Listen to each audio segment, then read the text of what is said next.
Navyoeleza kwamba ndoa si vile tunavyoona kwenye TV.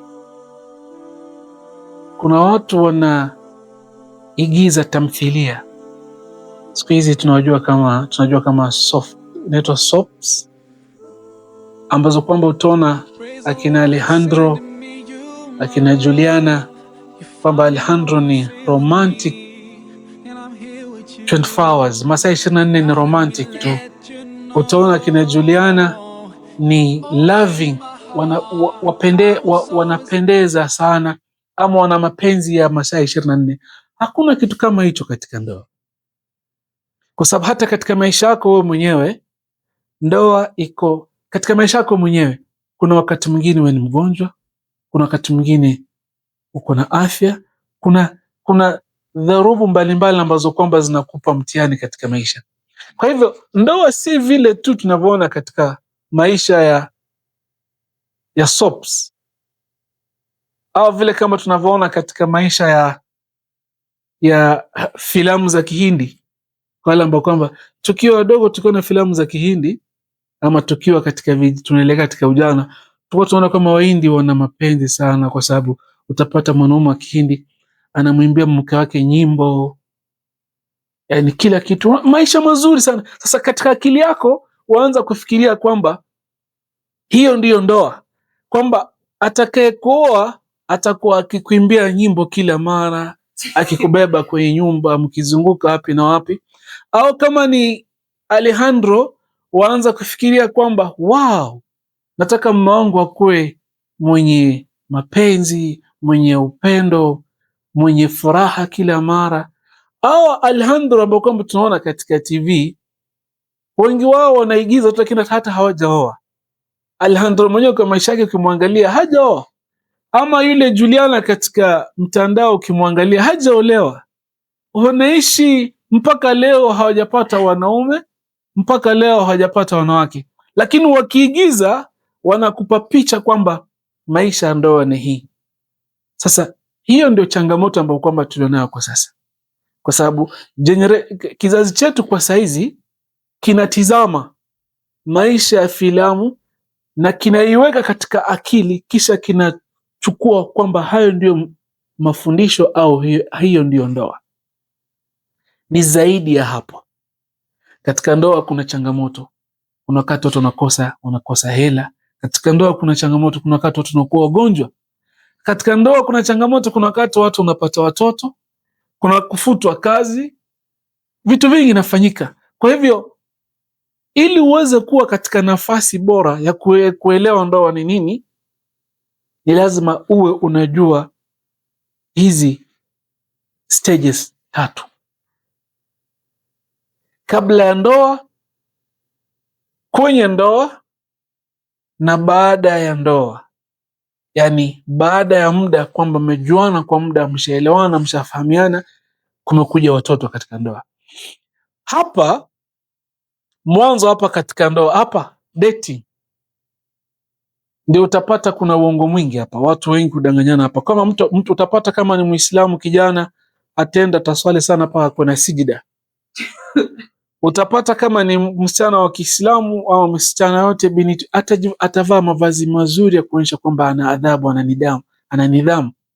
Yani sura ambayo kwamba watu wataka kuonyesha hapa ni sura ya kuwa kwamba wao ni wanaume wazuri, wanawake wazuri, wanaume ambao kwamba wako tayari kuingia katika ndoa, wanawake ambao kwamba wako tayari kuingia katika ndoa. Kwa hivyo hapa unapewa sura, lakini sio kamili.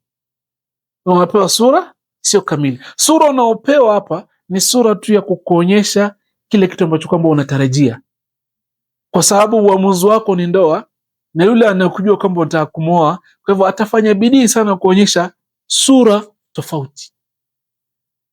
Sasa hiyo sura ambayo kwamba amekuonyesha ya upendo, anasema kwamba ni handsome, wanavyosema wengine kwamba ni huge tall guy, anajipaka manukato masaa 24, kwa sababu tangu mwanzo kukutana mkilishana viazi, hakuna siku ashakuja akinuka vibaya. Yuaje akinukia kila siku.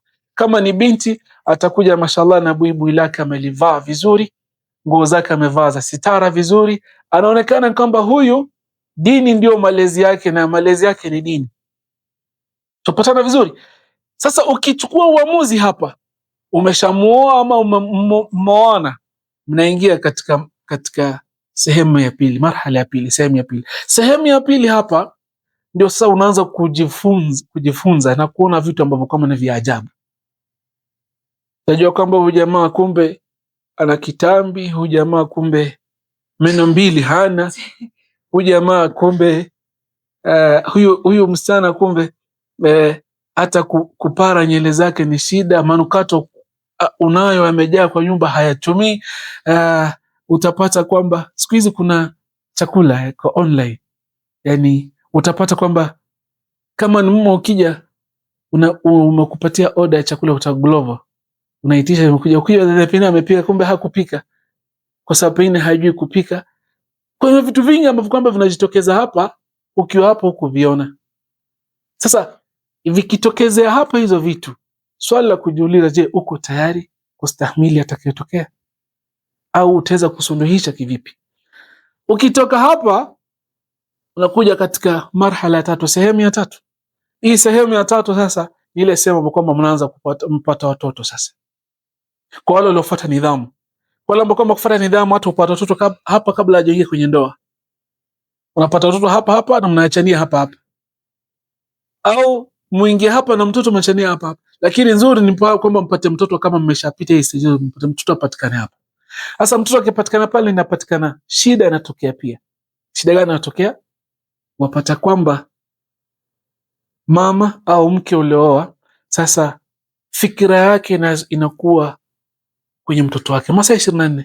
Mtoto wangu anaumwa kichwa, mtoto wangu yuendesha, mtoto wangu, anamsahau mume wake. Na mume madamu amesahaulika, naye pia inakuwa ni sababu, nasikia ametoka nje amepata mtu mwingine, au amoa mke wa pili. Na mara mingi inaja hapa kwa sababu sasa fikira yako kubwa ni mtoto, wala hauna uhusiano na mke, au pengine umezoeana. Hapa pia kuna kuzoeana sana, umezoeana mpaka inafika pali wamuona mume wako anakaa kama farasi fulani, wamuona mume wako anakaa kama punda fulani, ama wamuona mke wako anakaa kama kuku alionyeshewa na mvua. Sasa hapa mazoea yamekuwa juu, mazoea yamezidi. Sasa badala ya kumuona mwenzao kama mpenzi mlivyokuwa mkionana mara ya kwanza, wamuona kwamba anakaa kibonzo fulani, wamuona kwamba hata siku hizi pengine hata macho yake akikuona ni kama anakaa pengine hayakuoni vizuri. Yani vitu za ajabu ajabu. Kwa sababu gani? Kwa sababu ya mazoea. Na hii hapa, hii stage ya tatu ama marhala ya tatu, ikiwa hautofatilizia vizuri ama ikiwa hautaweza kutambua vizuri, yanapelekea watu wengi kuachana, au watu wengi kukaa kwenye ndoa si kwa sababu ya mapenzi, bali kwa sababu ya watoto, pengine na watoto, au kwa sababu tu pengine aitwe mwanaume kwa sababu ana mke, hiyo sifa, lakini si kwa sababu mapenzi tena. Yani mapenzi yalikuwa hapa yakaishia hapa, na hapa ni marhala mbaya sana. Na ndio unaona yafaa uwe na misingi. Wakati umefika hapa, ukianza kumtizama mwenzako kama punda, anakaa kama zui, kama kuku aliochinjwa nini, vitu kama hizo, mwakuwa na mwajitengea wakati ya kujitoa nje, kuweza kuhuisha nini, kuweza kuhuisha mapenzi mlionayo. Shanipata? Kwa hivyo hii stage ama hii marhala tatu ni hatari sana. Hii marhala ni hatari sana. Ikiwa hutakuwa makini, ima utapata talaka uende kwenyu, au kama sio hivyo, kuna mmoja katika yenu atatoka nje aanze kuona wengine. Hapa ndipo unaanza kuona kwamba jirani, mke wa jirani ni mrembo sana, na mke wako anakaa kama kuku aliyokufa.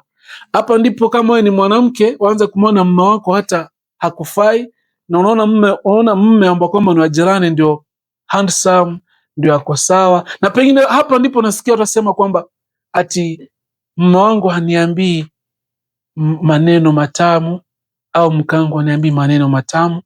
Hapa kwa sababu jirani amekusalimia tu, amekwambia kwamba ni mrembo, ukasikia wao, waona kwamba huyu jirani ni handsome kuliko mume wako.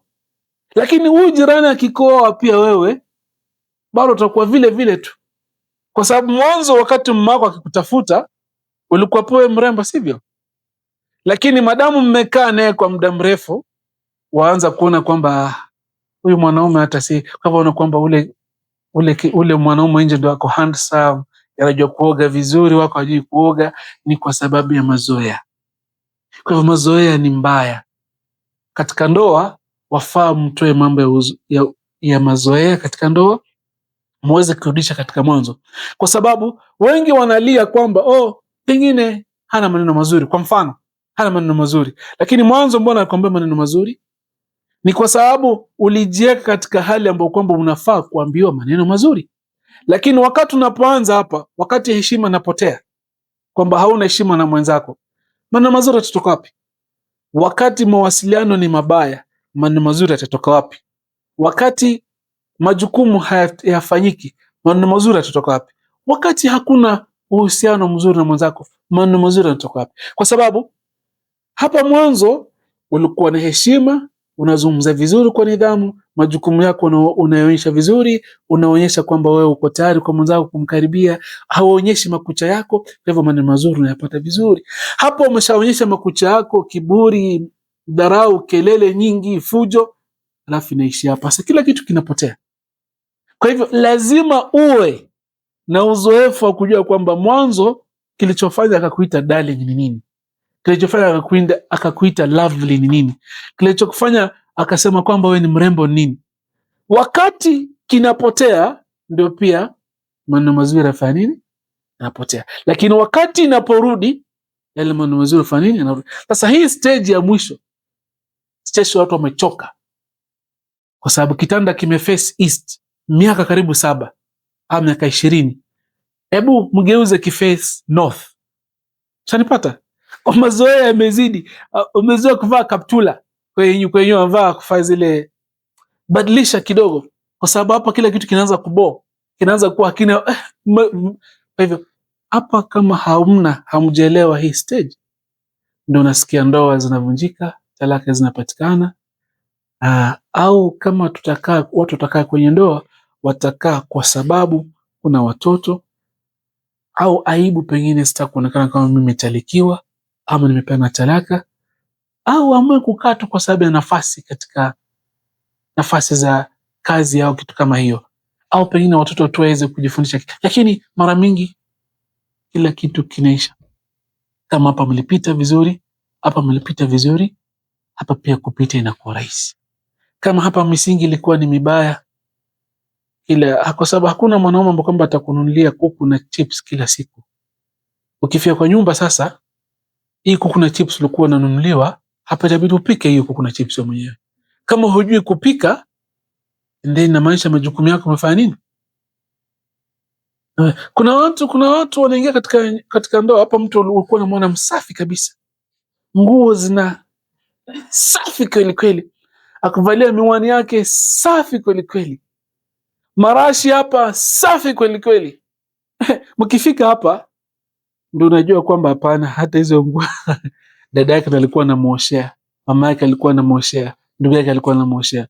Kwa hivyo hizi stages au hii marhala ni muhimu kuweza kujua katika ndoa, kwa sababu lengo kuu ni kuwezesha wanaotaka kuingia katika ndoa kuwa na uamuzi unaofaa, na wale walio katika ndoa kusuluhisha changamoto ambazo kwamba zinawasumbua katika ndoa.